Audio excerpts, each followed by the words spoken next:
last week? Oh, it's front and back? Then I do still have it. Never got mind. it. I will save that for someone You in got need. it. All right. Like Lawson here, he needs it. All right. Well, welcome everybody. Oh, Tough week? yeah. It is, isn't it? Isn't it nice to get here and just shut the door and think about things we should be thinking about instead of the 10 million things that went wrong today? And I know y'all had that day because I didn't. You want to get a count and put it on the door, or somebody We doing that? usually wait till about 10 minutes after I class was gonna starts. say, man, that's a Ryan Downey thing all day right there. Okay. Yeah. That is. I'm not. Hey, hating somebody's on got to do it. And you do, and I love it. All right.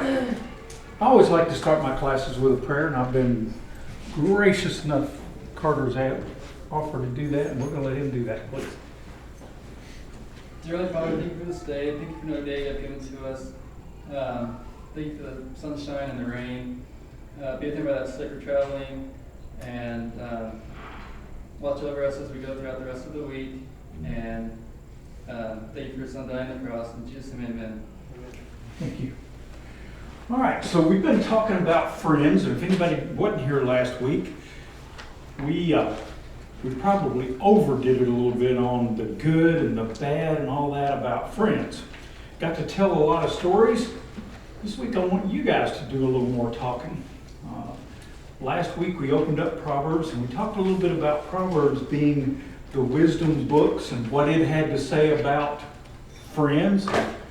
We talked about who we should and should not probably make friends with. We talked about the power a friend may have to influence you for bad. We talked a little bit about the power that a friend might have to influence you for good. That being the case, we kind of reached the conclusion you probably ought to surround yourself with which one? Those that can help you be what you're supposed to be, right? Just a show of hands, and I'd really like it if you'd be honest. How many of you in this class have at least one friend that will hold you accountable? Does anybody have that? A person that will look you in the eye and tell you if you're about to get yourself into trouble. Okay, I do. And I will tell you, at least one of those friends that I would say would do that is in this building, might even be in this classroom. And I know this person, if I were to put one toe over a bad line, would call me in a heartbeat and say, hey, we need to talk. Not that they've done that before, but that's what good friends will do. All right, so open up, if you would, to Proverbs. Tonight we're going to talk about the essence of friendship. And I got to admit, when I read that, I'm thinking, what are they talking about here? What does essence mean? I didn't know. I had to look it up. Essence is talking about the smell, the flavor, the taste, the aroma of friendship, what it's like. What is friendship like? What's different? We started out, if you look at your hand up there, we're talking about it's unique from family. What's different about a friend and somebody that's in your family? Could you have a friend that is in your family? Well, of course. What's the difference? All right, so the first scripture we're going to talk to you about tonight is Proverbs 27. Turn if you would there, verse 10.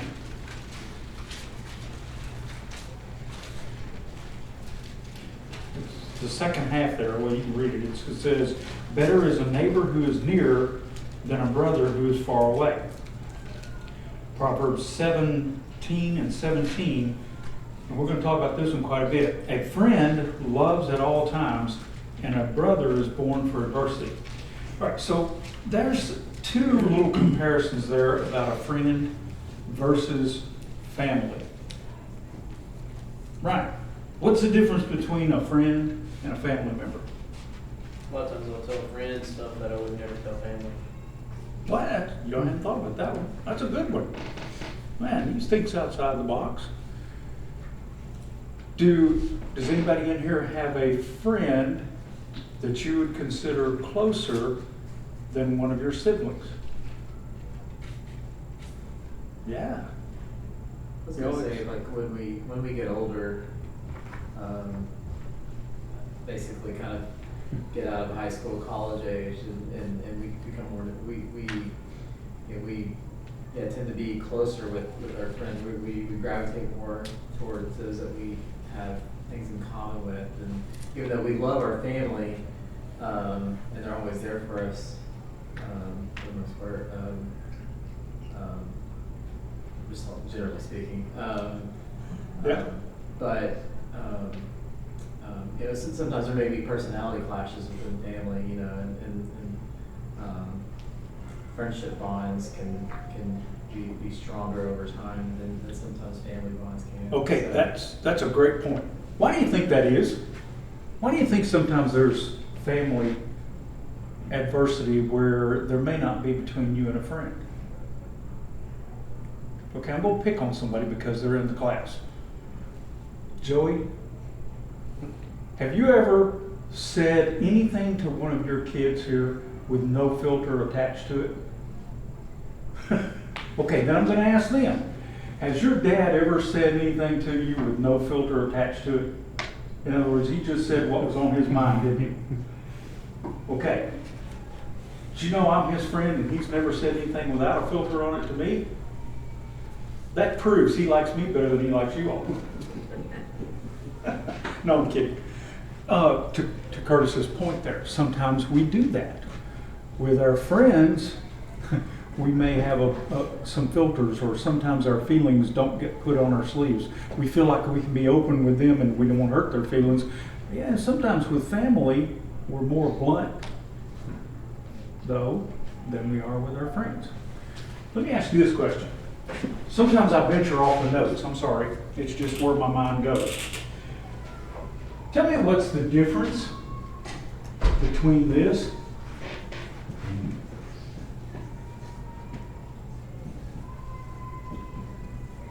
being friendly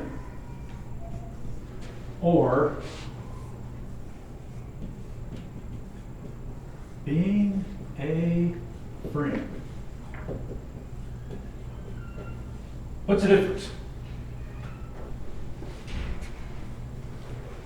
All right, let me ask y'all this question. No, Ian? I was just going to answer the difference, but if you want to ask the question, go. Well, actually, I was going to use me as an example. So we picked on Joey a couple times. I'm going to pick on me tonight because this lesson hit me hard between the eyes when I was studying for it night before last. Anybody in here come in this door over here when you come to church? A lot of you do, right? Who's usually there to speak to you on Sunday morning? I am. Okay, don't hurt my feelings here. Am I friendly? Yeah. I'll speak to you. I don't care if you're a visitor. I don't care if you're a member. I don't care if you're driving a good car, bad car, not driving, riding a pony. I don't care. I don't care what color you are. I don't care anything. You're gonna get a handshake, a wave, something. I'm gonna speak to you. I'm friendly. What's the difference between that and being a friend? Deeper discussion. Absolutely. That's, at least for me, in my opinion. I don't know if that's where you're. Absolutely. All right, so here's where sometimes I fall off the boat. I'm really good at being friendly. I am. Well, I think that's a strength of mine. Now, here's where I'm really bad. Sometimes I'm not the best friend in the world. You know, I've been friends, as I would say, with a lot of you for many, many, many years. I don't even want to tell you how many years Alan and Crystal have had to look at me at worship. They are truly friends.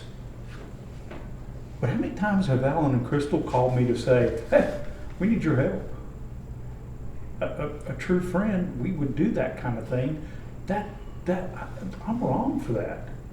I need to be that more than I am friendly. Proverbs has a way of making you think. And there are some of these proverbs, and I hope when you've got the handout here, you will take a few minutes between now and next Wednesday night to read some of these and think about some of those kinds of things. Talk about yourself. Because I did that when I was studying for this class, and I didn't come up so good on this one. Right. I'm reminded of the story of the Good Samaritan. You know, the people that passed by him could have been necessarily being like, you know, hey, how you doing? Friendly, not necessarily. We didn't know how Sure. they spoke to him as they passed by him. You know, they could have been like, hey, I'm good, thank you. Sorry, I don't have time. I gotta go. Okay. But the guy that actually was a friend was the one that stopped by, the Good Samaritan, and helped the guy and paid for his care and gave extra money just in case they needed extra medicine or supplies or whatever. That's the difference of being friendly and being a friend. When you Okay, go I'm back, going to take it deeper than that. Because it's easy to be I think, the guy that stops and helps somebody on the side of the road. it's easier. Isn't it? Easier. Yeah, that's easy. That's not what I'm talking about. I'm talking about going and helping somebody when it's not even convenient for you. I'm talking about going and helping somebody when others would look at you and say, what are you helping them for? I'm talking about being there when somebody breaks down emotionally and needs somebody to talk to them. That's what I'm talking about. And I'm picking on me again, not you. Because I do truly think you are a friend. And in a discussion, I'm going to pick on you now tonight, but in a good way. In a discussion about a year ago, a friend and I from here were talking about, okay, because I asked him this question, how many friends do you have at West End? How many true friends do you have? And he said, okay, I'm going to tell it to you this way. He said, I needed help. And he said, the first person I called was Ryan. He said, Ryan came over and helped me. And he said, that's my definition of a friend. I said, okay, well, who else came and helped you? And he named me and somebody else. So there was 4 of us. He said, that's what I would call a friend. I remember getting that call. And I remember my boat was loaded that week. I had 10,000 things I needed to be doing.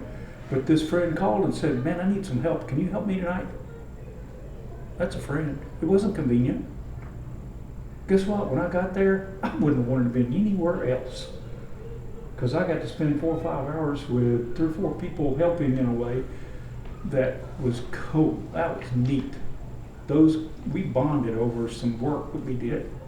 That's a friend. That's deep. You know, I was going to ask this question. I don't want to embarrass anybody. Is there anybody else here that thinks you could do better at being a friend, not just being friendly? We all could do better probably at being friendly. Anybody else here think you could probably do better at being a friend?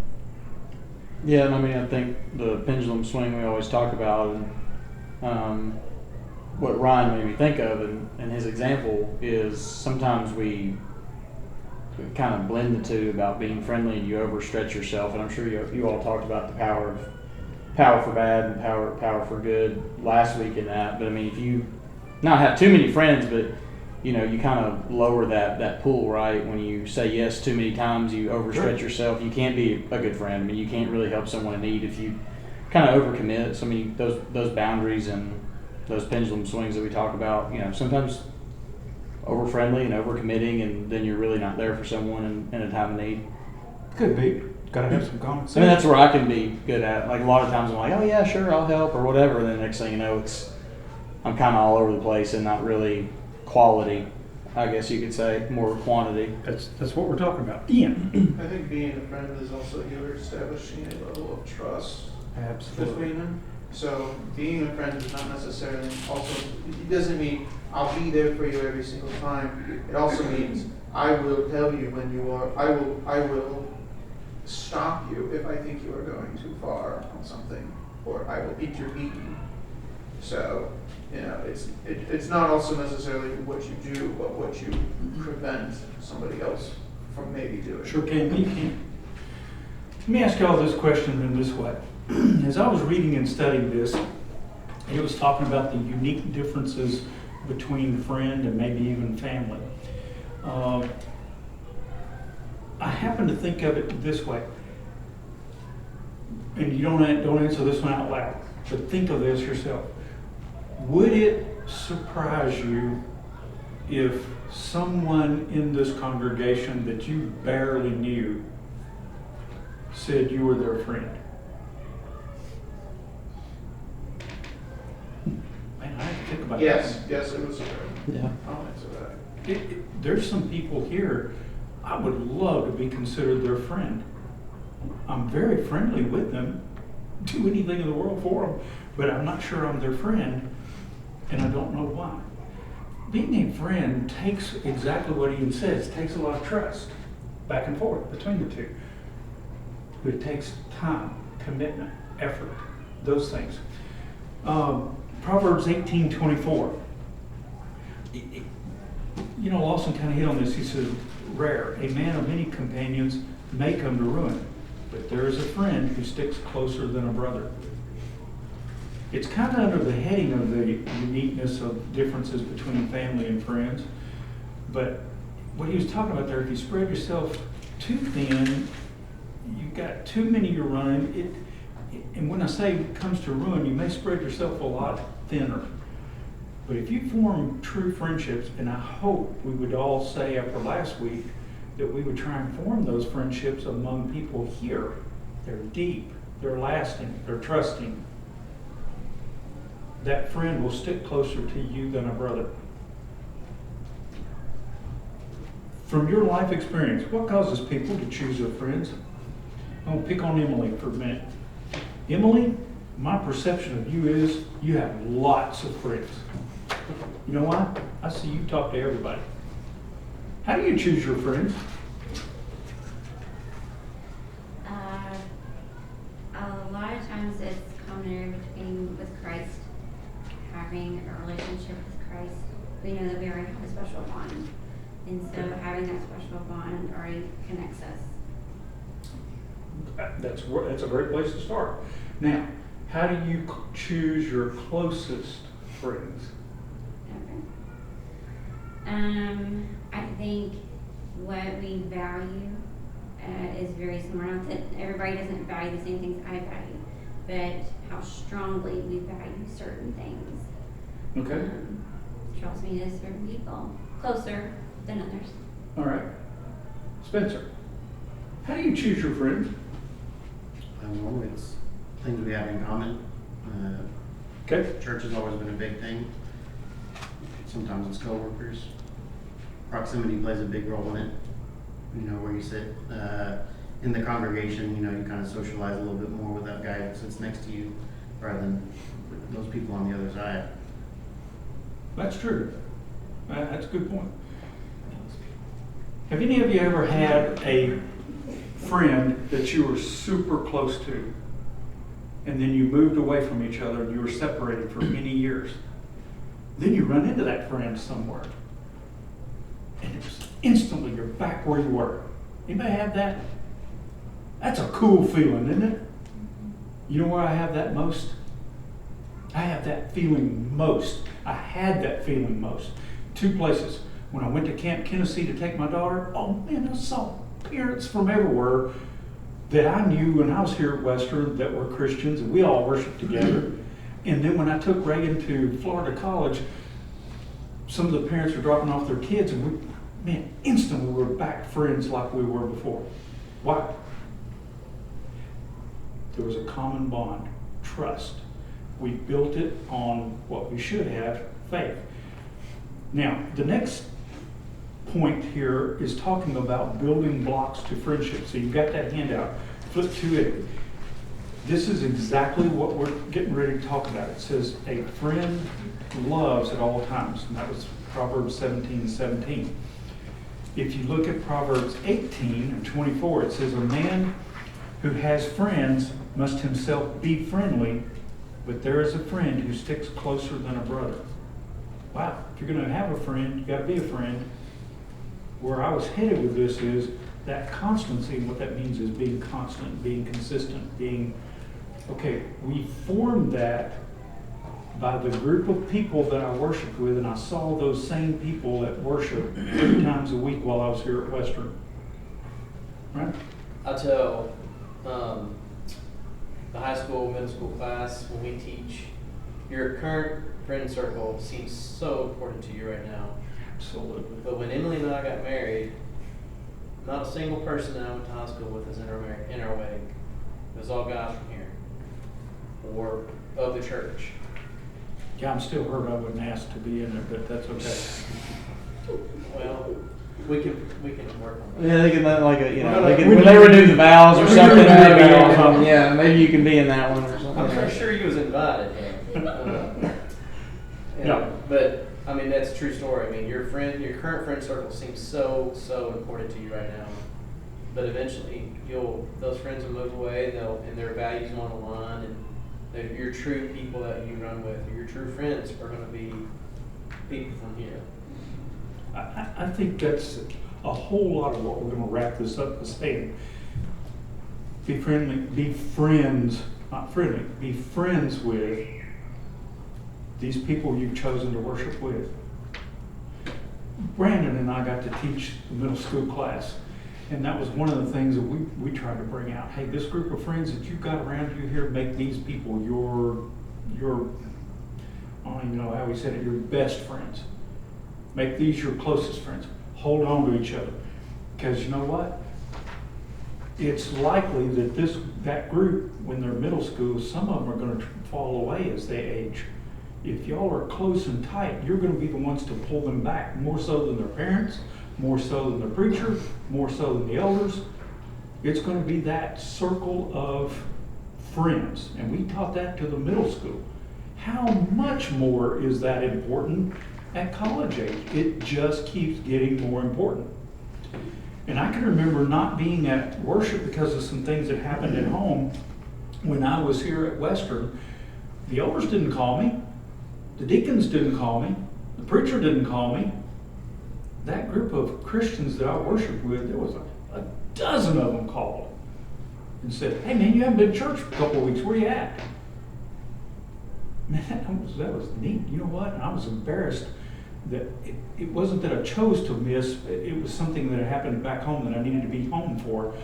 But let me tell you, just that expectation that I would be here and that my friends missed me when I wasn't, yeah, I was here. I was here. I didn't really want to talk a lot about the next point there. It says, let your foot be seldom in your neighbor's house, lest he have his fill of you and hate you. I'm not even sure I really understand that one, to be honest with you. I guess don't overstay your welcome is what is the point. Proverbs 27:10. Turn over to that one if you would. It says, do not forsake your own friend or your father's friend, nor go in your brother's house in the day of your calamity. Better is a neighbor nearby than a brother far away. In other words, the message here is, don't forsake your friends, be there for them. Be constant, be consistent. The next point it's trying to make there is be considerate. Whoever blesses his neighbor with a loud voice rising early in the morning will be counted as a cursing. To be honest with you, I'm not really even sure what that means, but in other words, if you're going to be a friend to someone, be considerate of them. Don't intentionally be selfish. Don't put yourself above their wishes, their desires, just because you're selfish. How many of you would have a friend, and if someone were going to give you and the friend something, you would step up first?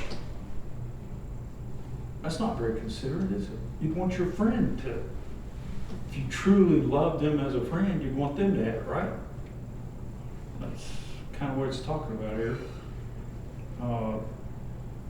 The next one, it says, whoever sings songs to a heavy heart is like one who takes off a garment on a cold day and like vinegar on soda.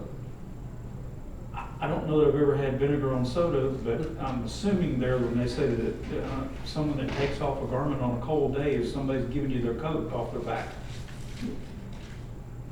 Anybody ever done that? I've done that for my wife, I've done that for my daughter, take my coat off and give it to them when I was really cold too. Would you do that for a friend? I hope we would. What's the hardest thing a friend has ever asked you to do? A true friend. What's the hardest thing a friend? Anybody want to share something really, really hard that a true friend asked them to do? Okay, I'll share one story with you. A friend that some of you in here would know called me up one day, didn't ask for money. He just said, I need you to go here and make a deposit. And it wasn't a little number, it was a big number. And this was a super close friend. What do? This was somebody I trusted, I loved with all my heart. He was a brother. You know what? I went and made a deposit. I never asked him what that money was for. By the way, I never got the money back either. That's beside the point. Now, I'm not saying you have to do something like that. Anybody else got a story like that? Anybody, has a friend ever asked you something that was kind of difficult? The thing that came to mind for me is, and this is maybe not exactly what you're asking, but just when I had two very close friends from like high school years, from that age that go to school with them, but Christians that both going through a divorce at the same time, and just talking with them, or just kind of knowing that they needed comfort in a way that I haven't really been asked to give time before, and it was just to kind of hit me heavy, like I need to be there for them and hopefully say the right things for them to at least to lift them up, because they're in a dark place right now. And so just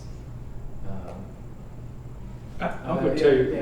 But I guess with the but that's knowing that you may not have the exact right words or the right things to say, but just knowing, like, I mean, there's no decision to be made, like I'm here for you, and just that's a difficult thing when a close friend goes through something like that, and just. And if you're not good at giving comfort like that, that's hard. I want to tell you a story about myself. It involved Joey too, so I got to tell you this. When I was a deacon here and Joey was a deacon here, one of the two of us got a wild idea that we're going to start visiting the sick. So we did. You may not even remember that, but I do. Because you know why? I was terrible at that. I don't know what to say. I don't know how to act. Be honest with you, I'm a little uncomfortable at hospitals. Never mind to work at one. But because Joey, I guess he may have seen something in me that says, okay, Gary needs to do this too. Okay, we did. Guess what? I love going to the hospital now and visiting the sick. A friend got me to do that, and now I actually called someone that used to worship here, and they're worshiping somewhere else. And I said, can we form a little group that we visit the sick on a regular basis? And we're starting to do that. And that is so energizing. Because you know what? You think you're visiting them to cheer them up or to help them, I promise you, you will leave more cheerful and more help than they will. Just be a friend. And by the way, thank you, Joy. You're the one that got me to do that. And I really appreciate that. Let's talk about confidence. Anybody in here ever had a friend that asked you to keep a secret? You want to tell me about it? It's a secret, right? Oh, that's a tough one, isn't it? Because we sometimes, anybody ever ask you to keep a secret that if you kept it, something bad might happen. Oh man, now you're caught, aren't you? Because you want to be a friend, you want to do them right, but man, if you don't tell something bad's going to happen, and this friend thing isn't as easy as it sounds, is it?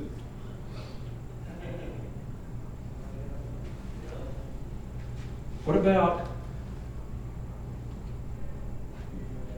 slander? Man, Proverbs 11:13. Whoever goes about slandering reveals secrets. So that's what that's talking about. But he who is trustworthy in spirit keeps a thing covered. You got to be careful with that one.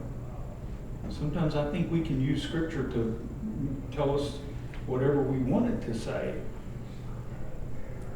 But I actually, well, I'll tell this story. My wife and I, when we found out we were having a baby, my wife told one person, just one.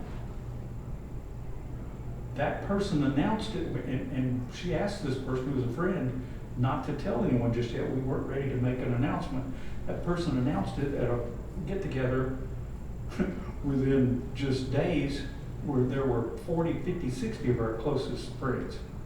We didn't get to tell anybody.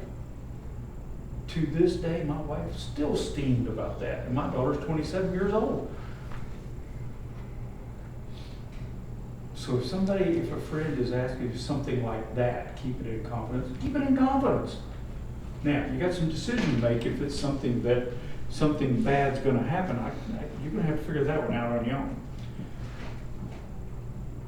Trusting in a treacherous man in time of trouble is like a bad tooth or a foot that slips. Proverbs 25:19. What does that mean? If you trust in a treacherous man in time of trouble, it's like a bad tooth or a foot that slips. What's wrong with a bad tooth? Painful. It hurts. What's wrong with a foot that slips? It's unexpected. Yeah. If your foot that slips, you're going to fall. That's going to hurt.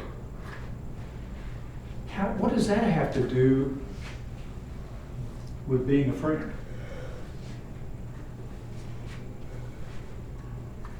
Some of this you have to think about, don't you? That's why I love Proverbs. Proverbs can teach you little nuggets of information that you've got to sit and think about. What does that mean, and how would that impact me in my life? Is there anybody else besides me in here that thinks Proverbs is still just as relevant today and talking to me as it was then? Think about that for a minute. Joey? When I read that, it makes me realize a friend is somebody you're going to rely upon to help you carry that load. It will make things easier on you. You know, a bad tooth and a foot that slips is not making things easier on you. It's making things harder on you. It's going to hurt even worse than what you've already got. Absolutely. And going back to, I thought about this earlier in class when he was talking about the difference between a friend and a family member. You know, we don't get to choose who our family is. That's right. My kids didn't get to choose who their parents were. They get to choose who their friends are. That's why it's so important to choose wisely. I mean, you may be born into a family, you may be a part of a family. You can distance yourself from that, but if you attach yourself as a friend to someone, you better hope you're the influencer. You know, when I was dating someone one time, and mom and dad knew the young lady's family, and I remember them saying, "Okay, where's this going?" And I'm like, "Well, I don't know. We're just kind of dating right now. I really like this person." And they said, "Okay, just food for thought. If you marry this person, you're marrying their whole family." They looked down for a minute and I'm like, "Ooh, I don't like that." Because this person's family was not what I needed to be around or be involved in. That was kind of a tough lesson in life. The opposite side of that was, well, I might as well tell you all this story. I met my wife because I was traveling around going to gospel meetings trying to meet young Christian people. I lived in a small town, very small church, and virtually no Christians my age. So every time there was a gospel meeting going on or anything like that, I went. I wanted to be around other people that had that. I was looking for friends that had that same common ground. And that's how one Sunday I actually met my wife while I was doing that. It was friends, though, true, deep friends, that actually introduced us. That's a friend. I love what Joey said there about you choose your friends. You don't always get to choose your family. That's true, you don't, except who you marry. Hey Gary, can I add to that? Thinking back on these considerate verses, even the last one under constancy, I think that's right. I think it's important to choose your friends well, but people that might be good for you to draw near to you, if you don't have considerateness, it's going to be very hard to build friendships. Sure. You know, sometimes people use the criterion, well, you know, I'm friends with those where I can be 100% who I am, right? That I can be completely who I am. They're comfortable with me, that type of thing. I don't think that's a very good criterion necessarily to judge who you're going to become friends with, right? Sometimes you might need to recognize you need to sort of approach someone at their level. You need to be respectful, considerate of who they are and how they're different than you to draw near. And some of the people that I think we've come closest to in life, we've had to work through some of those tensions.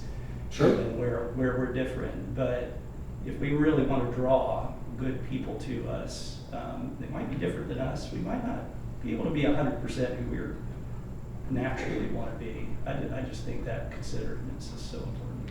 You know, I couldn't help but think when you were saying all of that, how true that is and how true it is of, and I'll ask this question, anybody else besides me done this? Have you ever met someone that came here to worship, walked through that door, and just instantly, not that you didn't care for them, but you didn't care for them? In other words, you didn't instantly build a bond, an affection. You just didn't naturally like that person. I mean, we all have different personalities. We all have tendencies. In other words, I tend toward certain people. My wife, I can see it a mile away. She tends toward a different kind of person. We are wired like that, right? How many of you, though, can say this? You met someone here. You didn't have that instant bond. You didn't have that instant affection for them, and you really didn't want to be around them or talk to them or have anything to do with them. And then flip forward 6 months, a year, and you look back like, wow, I really like that guy, or I really like that lady. They are genuine. They are kind.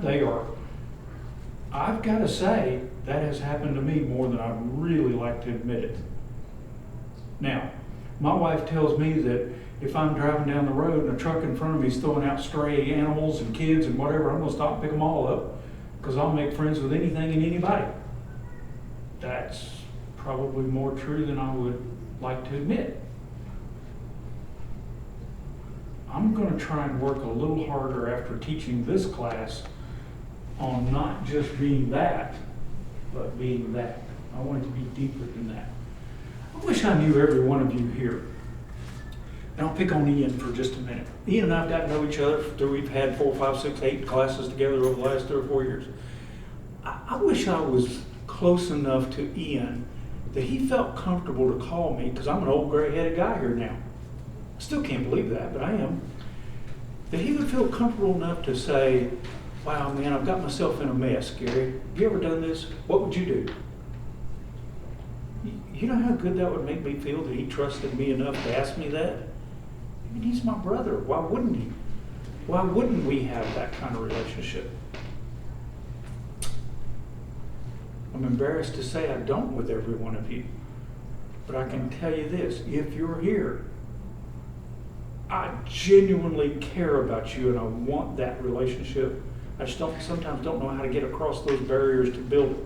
Ian? Well, it's it's technically a two-way street. Sure it is. Just as you haven't really gotten to know me as probably well as you would have liked, neither have I necessarily gotten Sure. there.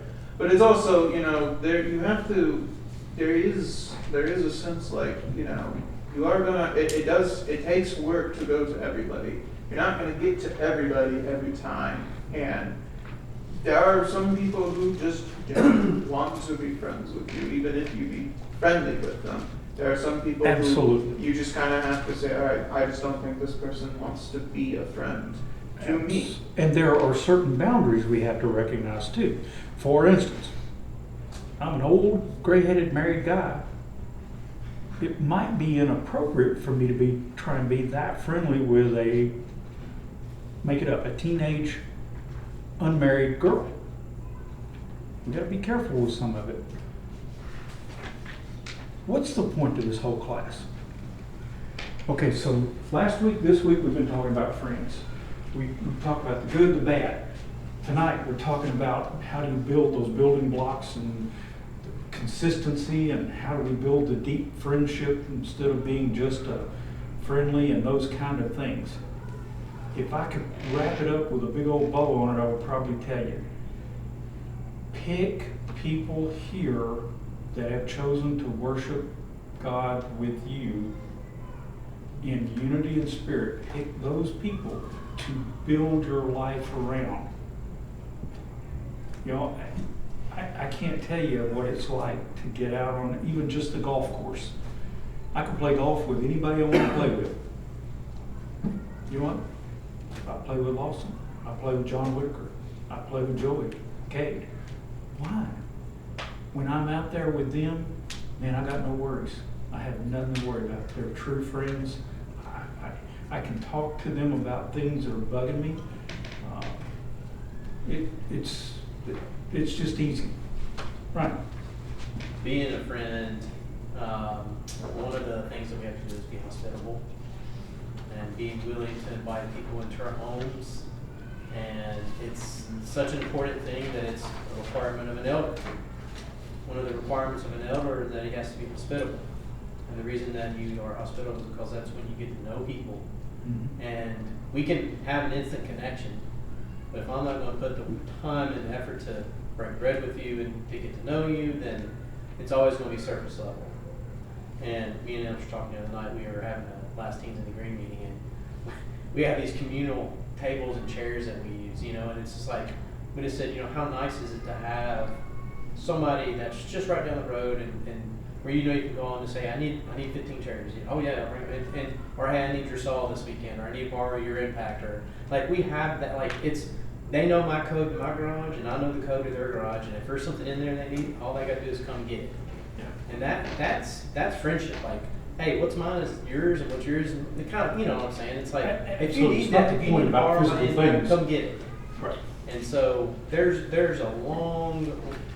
work that has to be done, but being hospitable to each other is very important, enough to where it's a qualification for an elder.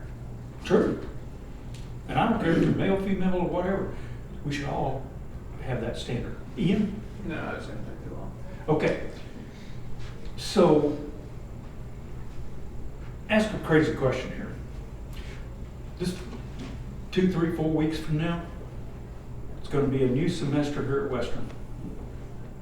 When we have a worship service that first week, there's going to be some kids walk through these doors. Yes, I'm going to challenge each of you. Be friendly. Start there. But I'm going to tell you my story. When I was at Western, I came to Western as a Christian. I did. But I wasn't a deep, believing, strong Christian. There was a guy that met me at the door the very first night at the old 12th Street building. His name was Paul Cook. And I've got Paul in my thoughts and prayers this week because his wife Rose just died. But Paul Cook was different. Paul Cook stopped and asked me, "What's your name? Where are you from?" That was on a Sunday night. On Wednesday night, Paul Cook walked up and said, Gary Hammer, good to see you again. Well, wait a minute. That's an elder here at 12th Street. He called me by my first and last name and remembered where I was from. My point is this. We're going to have an opportunity. There's going to be some young people here. I'm going to challenge you. Be friendly with them because you may be the difference in them. Paul Cook was one of those difference makers in me. I went to church because Paul Cook was going to talk to me, call me by name. That gave me the impression he was interested in me. Guess what? He was. All right, so I'm asking you to be friendly, but I'm asking you to be their friend because you never know. One of those people in the next 2 years, 4 years that they're here may need you to be this. But it starts with this. Thank you. We'll see you next week.